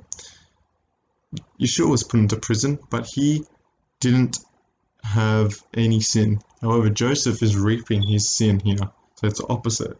But Yahweh was with Joseph and showed him mercy and loving kindness and gave him favor in the sight of the warden of the prison. And the warden of the prison committed to Joseph's care all the prisoners who were in the prison, and whatsoever was done there, he was in charge of it. The prison warden paid no attention to anything that was in Joseph's charge, while Yahweh was with him and made whatever he did to prosper. So prosperity gospel is just doing God's commandments. That's what it is. Potiphar's wife every day for a long time in the book of Jasher tempts Joseph like Yeshua was tempted by Hasatan for 40 days. To get away from sexual temptation is to distance yourself from it. Hello, Jono, distance yourself. That's what I'm doing. I've deleted all the account. I've deleted all the places where there's a lot of that sort of stuff. So working on it. Just deal with the thoughts now. We just keep on resisting and keep on enduring, and then we can overcome through Messiah. I'm struggling with this too, man. Joseph was falsely accused by Potiphar's wife. Actually, no. He was falsely accused, but Joseph was not guilty. It was not innocent though, because he slandered, and then he was slandered back. Yeshua was also falsely accused. The chief. Now we're going to get to the dreams of the chief baker. Chapter 40. This is the last chapter. I'm just going to read through this straight, and then we'll go into the meaning behind it. Now, sometime later, the butler and the baker of the king of Egypt offered their lord, Egypt's king. And Pharaoh, who I believed at this time was Mentuhotep the third or the second, Mentuhotep the third or Mentuhotep the fourth, was angry with his officers, the chief of the butlers and the chief of the bakers. And he put them in custody with the house of the captain of the guard in the prison where Joseph was confined. And the captain of the guard, we know that's Potiphar, put them in Joseph's charge, and he served them, and they continued in custody for some time. And they both dreamed the dream in the same night, each man according to the personal significance of the interpretation of his dream, the butler and the baker of the king of Egypt, who were confined in the prison. When Joseph came to them in the morning and looked at them, he saw that they were sad and depressed. So he asked Pharaoh's officers, who were in custody with him in his master's house, "Why do you look so dejected and sad today?" And they said to him, "We have dreamed dreams, and there's no one to interpret them." And Joseph said to them, "Do not interpretations belong to God? Tell me your dreams, I pray you." And the chief butler told his dreams to Joseph and said to him, "In my dream I saw a vine before me, and on the vine were 3 branches. Then was as though it budded. Its blossoms burst forth, and the clusters of them brought forth ripe grapes, almost all at once. And Pharaoh's cup was in my hand, and I took the grapes and pressed them into Pharaoh's cup. Then I gave them the cup into Pharaoh's hand." And Joseph said to him, "This is the interpretation of it. The 3 branches are 3 days. Messianic number 3. 3 days he raises from the dead. We're going to talk about this in the notes. Very significant. This Messiah is all over this Torah portion. It's unbelievable. Within 3 days, Pharaoh will lift up your head and restore you to your position. Oh my goodness, that is so significant. We're going to talk about that. And you will again put Pharaoh's cup in his hands as you were in his butler. So much in here. But think of me when it shall be well of you and show your kindness. I beg of you, do me and mention me to Pharaoh to get me out of this house." So he's saying, okay, when you get your position back, make sure you tell Pharaoh, say, "Oh yeah, there's this guy called Joseph that told me the interpretation of this dream. He's great. Let's release him." So that's what he's saying. "But think of me, and it shall be of you, show kindness, and for truly I was carried away from the land of the Hebrews by an unlawful force, and here too I have done nothing for which they should put me into a dungeon." And when the chief baker saw that the interpretation was good, he said to Joseph, "I also dreamed, and behold, I had 3 cakes baskets on my head, and the uppermost basket were some of all kinds of baked food for Pharaoh, but the birds of prey were eating out of my basket on my head." And Joseph answered, "This is the interpretation of it. The 3 baskets are 3 days. If in 3 days Pharaoh will lift up your head, but you will be beheaded and hung on a tree, and you will not much as given burial, but the birds will eat your flesh." You can imagine the chief baker was like, he's like, "What?" He gave me very nervous. And he restored the chief within 3 days, and on the 3rd day it was Pharaoh's birthday, and he made a feast for all his servants, and he lifted up the heads of the chief butler and the chief baker, by inviting them also among his servants, and he restored the chief butler to his butlership, and the butler gave the cup into Pharaoh's hand, but Pharaoh hanged the chief baker as Joseph had interpreted to them. And the hang on the tree is crucified. But even after all that, the chief butler gave no thought to Joseph, but forgot about him. So that's the Torah portion. Now to read. The chief butler and the chief cupbearer represent the 2 thieves that died with Yeshua. Because remember, Joseph's Yeshua, right? So, wow, that's pretty interesting. The makers of the bread and the wine is a picture of his body and his blood. Remember, the wine represents the blood and the bread represents the body. You know, the Eucharist and the Passover, but you know, we know it because of Eucharist, which is the false religion.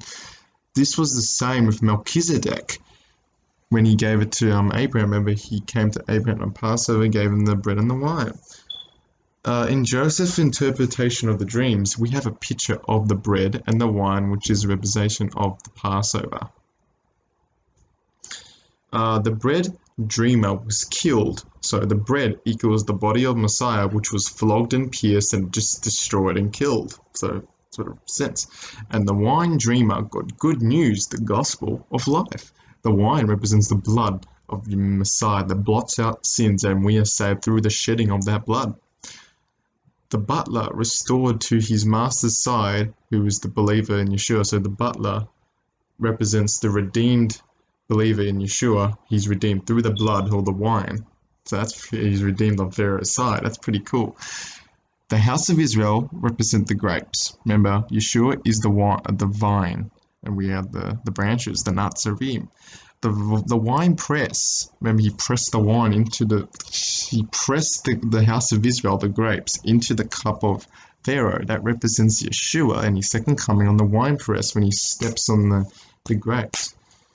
Number 3 days to be restored with Pharaoh / God. They're the same people. So Pharaoh represents God in this case. The butler represents us as believers.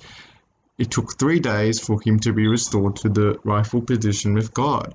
This represents, this is messianic. This represents how the resurrection from 3 days represents from that resurrection point, we are then redeemed with Messiah. We are brought back into our rightful position with God. So very messianic prophecy.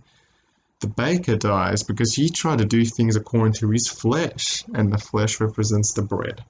So, wow, a lot in there, guys. Lot in there. So, if that, yeah. In order to reach the greatest potential, you must be falsely accused. He had to pass the test. Joseph had to pass the test so he can become Mentuhotep's right-hand man, and he will end up ultimately saving Egypt, which is the world. So Joseph will end up saving the world, just like Yeshua saves the world. Yeshua also is in the right hand of Yahuwah, but he saves all of humanity. And remember, the world represents Egypt. So that's a beautiful picture that we get here. So Potiphar's wife does not get Joseph's side of the predicament. Yeah. So Potiphar's wife slanders because she doesn't get Joseph's side of the situation. So that's what slander is all about. We can get one side of the situation and make our own conclusions, but we should really understand what the other side of the situation was. It's like driving and all of a sudden a car cuts in front of you and cuts through a red light and just blocks you off, and you go, "Hey, what are you doing, you moron?" But realizing that's one side of the story. That guy was an idiot, right? Breaking the rules. But then the other side of the story, you find that guy that sped was trying to get to the hospital because his daughter was, about to die. Changes the whole story. So yeah, that's why it's so important to don't slander, because you're missing information. You're only looking for a glass dimly, as Paul would say. Yeah, don't judge. Joseph is put in prison for 12.5 years. This represents the 12 tribes and a half of Manasseh. 12. I think I've got the 12 here, so yeah, I'll probably have to look at that. No, it doesn't matter. Do that later. 12 tribes. It represents the half tribe of Manasseh, which is the half year. Interesting. Joseph was accepted by Gentiles. This is the outer covenant and unsaved people, which will become Israel. But his brothers did not. The Judah did not want the Gentiles to come in. That's what the Acts 10 vision was all about. It was about people, Gentiles, not about clean and unclean animals. For a time, Joseph is accepted, but when he dies in the future, the world forgets about the true identity of Joseph when Amenemhet I takes control of Egypt. So we read in the beginning of Exodus that Pharaoh comes and he doesn't remember Joseph. It only makes sense that this Pharaoh is not Egyptian, because How would you forget your own past, especially a recent history? It's like saying a new president coming into power and saying, "Oh yeah, I forgot about George W. Bush." Yeah, I didn't know about George W. Bush. That's like, what? You must be from like another country then. So yeah, Amenemhet is not Egyptian. And then it gets really deep. I'm not going to get into that, but there's actually very significant.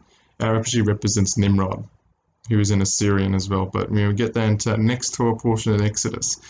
Joseph also reveals himself to his brothers, Judah. He's going to reveal himself. He did it through Benjamin, and that's the other brother, the youngest. Joseph's closest and only full-blood brother, and he's the youngest. And remember, Benjamin becomes part of Judah. So Benjamin, I think, are the Messianic Jews, the Jews that believe in Messiah. That's where the apostles come from. We are sojourners. We are aliens and a peculiar people. We are strangers on this earth. We have a better kingdom coming. So, yeah. Now, there's something interesting here. Can Joseph be Imhotep from the mummy? That's the mummy Imhotep, demonic. I don't think so. I've got a post here that talks about historically who these characters in Egypt were. I give them reasons why I do not subscribe to this belief. The main agenda, basically, connecting Imhotep with Joseph, is basically to demonize Joseph, literally because Imhotep is the mummy or the bad guy in Hollywood films. Amenemhet will certainly approve of that. I mean, he's like, yeah, I hate Joseph. I mean, of course he's a bad guy. Though the only things the two figures had in common were the noblesse oblige. Imhotep was a very respected character by the pharaoh. He was risen as being one of the greatest architects of all time and the greatest magician of all time. He was like the dude. He was the man, just like Joseph was. So I understand why people make that connection. So I'm going to read here from this article I had. Mentuhotep, could Joseph and Imhotep be the same person? So I've had an article on this you can check out. I like this idea, but I don't think historically this theory works. But I see why some people would think about, or would believe, by this theory. Imhotep did have many character traits as Joseph did. In this week's study, this week we're doing now, we learned Joseph, this is from last year, December 1st, 2018. We learned in this study that Joseph excels in all things he does and has a great work ethic, just like Imhotep. He became Pharaoh's right-hand man and saved Egypt from a famine. Parallels perfect with Jesus Christ as he was seated on the right hand of God and saved the world from sin. However, archaeological evidence points out clearly that Joseph lived in the time of the 11th dynasty.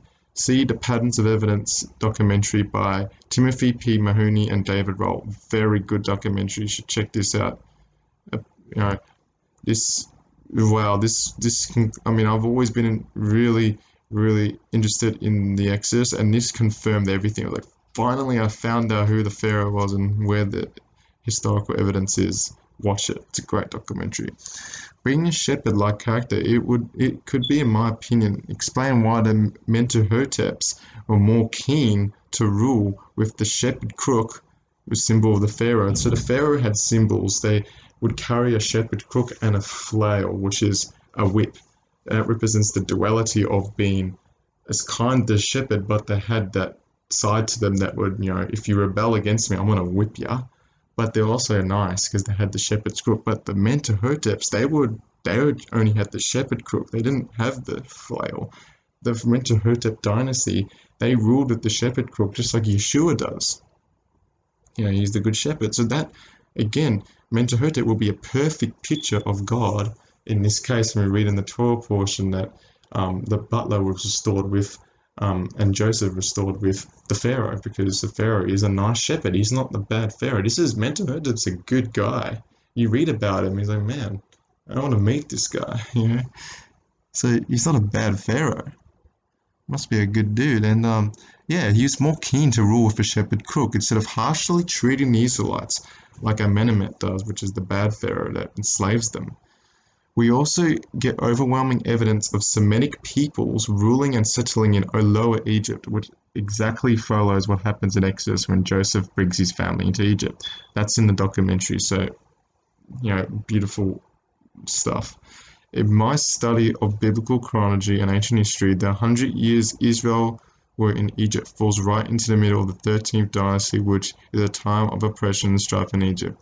A primary evidence called the Ipper Papyrus, which is pretty much, it's the Exodus account written from the perspective of the Egyptians. So that in itself proves that it's authentic, the plagues events were real. We can tell that 10 plagues is what caused the end of the Middle Kingdom. So the Middle Kingdom was ended, which is the time when the Israelites were in Egypt. That was ended by the 10 plagues, which would make sense. We're going to cover that later. A bit of history lesson there. So Joseph lost his page in Egyptian history because of the 12th dynasty pharaohs. So the 11th dynasty was when Joseph was ruling Egypt, and the Israelites were ruling Egypt in the 11th dynasty. And the 12th dynasty, they literally pretty much got rid of Joseph, because this is interesting. They're literally in their text. Oh my goodness.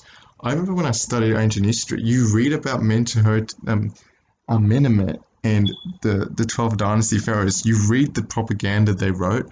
They literally tell you that it was Amenemhet that saved Egypt from the famine, and not Joseph and Mentuhotep. And you wonder and go, wow, that's propaganda. So they literally wrote propaganda there to make people believe that Joseph didn't exist. To say that Mentuhotep was the one that saved Egypt from the famine and the first intermediate period and the civil wars. We're going to read that, and I got an essay on that from 2 years ago. 2 years ago, last year. It's nearly 2 years, but last year I wrote an essay on Amenemhet and this, and wow, proves without a shadow of a doubt, this guy was the pharaoh that tried to erase Joseph from history. You actually see it in his propaganda. He tried to erase the 11th dynasty out of Egyptian history. I mean, come on. You can't deny this biblical stuff. It's even in secular history. It's like insane to reject it. Alright, so Joseph's coat was said to be white, purple, blue, and red. These are the colors that are constantly used throughout the Torah in the creation of the tabernacle curtains. That's a cool, interesting insight. We can relate to Joseph. When we do what Yahweh says, we get accused unjustly by the brethren. When we follow Torah, Christians also disregard us for worse. And the Christians are worse than atheists, because the atheists are more nice than Christians, in my opinion.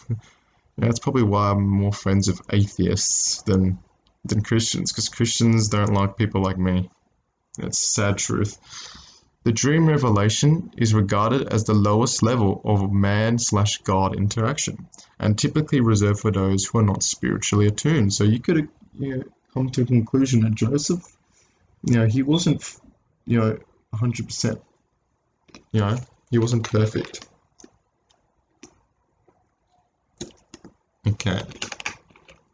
Joseph represents the Israelites who seek the ancient covenants, and the 11 brothers represent all of Christendom. When Joseph shares his dream, so Joseph says, look what God's going to do to me, he's going to bless me, and then Christendom is angry at us for getting all the blessings for following God's commandments. Joseph's second dream is connected to Revelation 12 that reveals about the birth of the Messiah. Oh my goodness, we're going to talk about the Revelation 12 sign and how he had the dream of the stars and the moon and the sun bowing down to him. That's the Revelation 12 sign, which literally is about the birth of Messiah. It is brilliant, man. I'm going to show you in this half-Torah portion in the New Testament. Being a prophet will always stir up ridicule and judgmentalism. So only false prophets will be well received by the world. So, for example, Kanye West. Is Kanye West being accused and judged as being and ridiculed as being harsh and judgmental and a bigot? No. Everyone loves Kanye West. That means that's a sign that Kanye West is a false prophet. because he's been accepted by everyone. And he's been promoted by mainstream music, and he's talking about Rome and all that. And he's like, yeah, he hasn't repented from his blasphemous book of Jesus that he wrote. But anyways, that's for another time. I digress. Prophets who have the passion for Yahweh and compassion for man will not be accepted by the world. That's the reality, folks. Perhaps Joseph had pride when he was telling the dreams, and Yahweh got him into a trial in order to get rid of that pride out of him. I believe that. Now Shechem, I remember Shechem from when they went to go and get, Joseph went to Shechem to get his brothers, 11 brothers. Shechem is believed by Rob Skiba and I to be ground zero where the 2 trees originally were in the Garden of Eden. So last week we talked about Simeon and Levi that massacred the people in Shechem. This is where sister Dinah was raped and where Joseph was sold in Shechem, in the same place. This is also the border line in Israel geographically, where the northern kingdom and the southern kingdom split in the kingdom in the time of the kings. So you wonder, that point is where a lot of bad stuff happened. Now that's a crossroads. The tree of knowledge of good and evil were there. Dinah was raped there. Joseph was sold to Egypt there. Bad stuff happened there. And then, a certain man Joseph meets when he's coming to Shechem is, in Hebrew, means Ish. And that's the same word that was used last week when we were talking about Jacob wrestling with the angel. So you wonder, is this an angel that appeared to Joseph, or even better, Yeshua? I don't know. But, it gets you to think. It could also have been Satan as well. I don't know. Tamar was part of the 5 most important women in Yeshua's lineage. So there's Tamar, and there's Rahab, who was the innkeeper who survived the Jericho destruction and the conquest. Ruth, remember Ruth, the Moabite? I think it's the great-grandmother of David. Then there's Mary, the mother of Yeshua, Jesus, and Bathsheba. All justified by faith. They're all justified by faith. In chapter 38, every 49th letter in Hebrew spells out Boaz, Ruth, Obed, Jesse, and David in chronological order. Oh my goodness. I think that was in Rob Skiba's video that he spoke about that. The Hebrew. So go on his website, Virtual House Church, and click on 2013 broadcast. It talks about that. Sorry about that. The Midianites, not the brothers. So it was the Midianites that pulled Joseph out of the pit, not the brothers. Simeon stands up for Joseph and his brother. And in the book of Jasher, what happens is he stands up for Joseph to go and save Joseph. What he does, he pulls out his sword like Leonidas, this is Sparta, and he yells, and he goes, ah! And in the book of Jasher, it says he's so loud that, everyone was frozen, everyone was like, what? He's like in the 300 movie, It is the Midianites that sell Joseph for 20 pieces of silver, and not the brothers to the Ishmaelites. So that's a bit of a misconception there. Joseph was abused. In the book of Joshua, he was abused and beaten physically on his way to Egypt. This is just like Yeshua when he was beaten when he was walking up his way to Golgotha. So that's another connection in an extra biblical text. So that's interesting. I mean, it's even deeper than that. It's deep. So his journey from Shechem to Egypt represents Yeshua, his journey going up to Golgotha to get crucified, the station of the cross. Israel will be sojourners for 430 years from the time of Abraham's covenant to the giving of the commandments at Mount Sinai. So people think the 430 years is the 430 years in slavery in Egypt. It doesn't say that. It says from the time of Abraham, they will be wandering in the nations until the giving of the Torah, the codification of the Word of God. So that was the first time the Word of God was written. That's what it's talking about. So then Yahweh's people won't have to be wanderers anymore. They can have the Torah with them, and they will know it, and it will be in their hearts. Yeshua's stepfather was constantly named Joseph. Oh my goodness, this is amazing. So the people hear that he was the Messiah ben Joseph. So what it is, when people heard about Yeshua, they say, oh, he is the son of Joseph. So that's pretty much Yahweh saying, hey, this guy here, he's Messiah ben Joseph, Messiah son of Joseph. Come on, guys, he's the Messiah. That's what he's saying. Wow. Coat of many colors could be related to the ephod that Yeshua, the high priest, wears. So the ephod is the breastplate that has the 12 gemstones on it. So, we're going to talk about that in Leviticus. Oh no, Exodus. There's a really interesting connection there with the cherubim. Joseph marries a pagan sun worshipper. That's next week. We're going to read about that. He worships an Egyptian sun worshipper, as Yeshua also marries the disobedient Israel, who also worship on Sunday, the northern tribes of Israel. Yep. Yeshua has a pagan bride that has to be redeemed.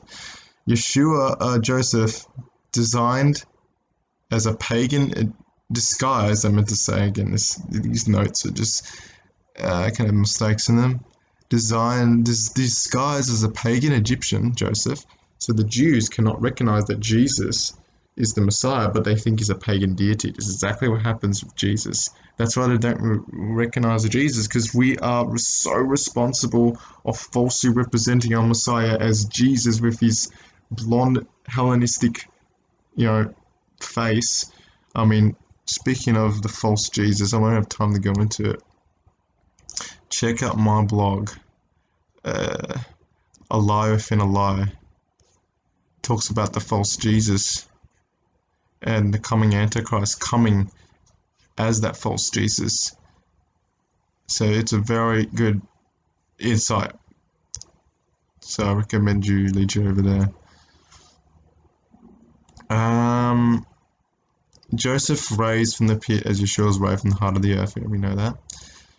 We are not called to settle anywhere, but to be sojourners, as our forefathers were, because we are not of this world. Life is all about rain and storms, and our strivings to overcome these storms. Like, we have to overcome our sins, just like they had to go through these trials, like Judah had to go through his mess of a life with his Canaanite family, so he can understand that he's a sinner, and he had to go through that to repent. Yahweh is testing us, all of us, when necessary. We will hearken unto his voice, and will we follow his word when he does that? When we face trial, we should rejoice, because the trials are sent to transform us. Retirement was not Yahuwah's plan for Jacob, Israel. Because, Jacob's old, and he's like, oh, I've had enough, I'm going to just sit back and relax. But no, Jacob gets sold into Egypt. No. Yahweh's like, I don't think so. You've done a lot of bad stuff, so you're going to go through a lot of bad stuff because of that. He's like, anyways, after all the hardship Jacob has had in his life, he also endured the loss of his favorite son for another 22 years. This is not a real settling in this world. Make sure you have your tent or house not pegged in concrete, so it can be easier to travel when something bad happens. There's always another battle to come. The war never ends. That is so true. Testing of faith. It's testing us so we can become more conformed into the image of Messiah. May that be our prayer, Father. May that be a prayer to him. So, Father, may us be more conformed into your image. Father, whatever is in me that is not of you, that it's offending you, Father, may you purge it out of us in Yeshua's name. Bring the trials, bring the fire. Our mission in life is to endure and walk forward and cross the narrow path of the Red Sea. That, in Hebrew, crossing over means Hebrew. That's what Hebrew means, crossover. Alright, we're up to the half Torah portions. Cool.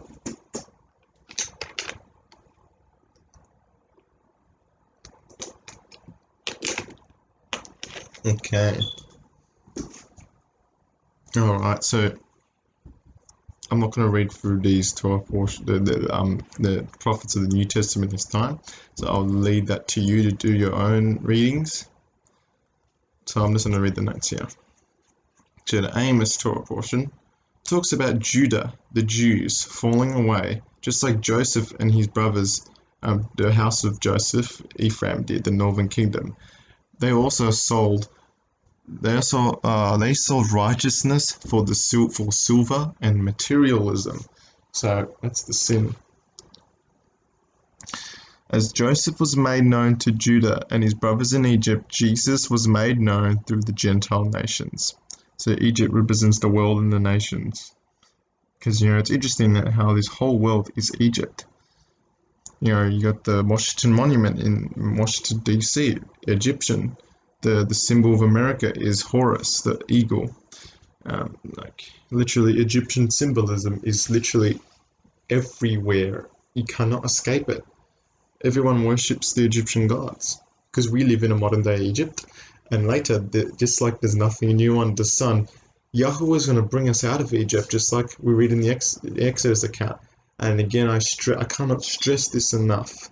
This is why it's so important to study the Torah, because it's a roadmap to survive the end times that are coming. Because there's going to be an Exodus, there's going to be plagues, there's going to be all that.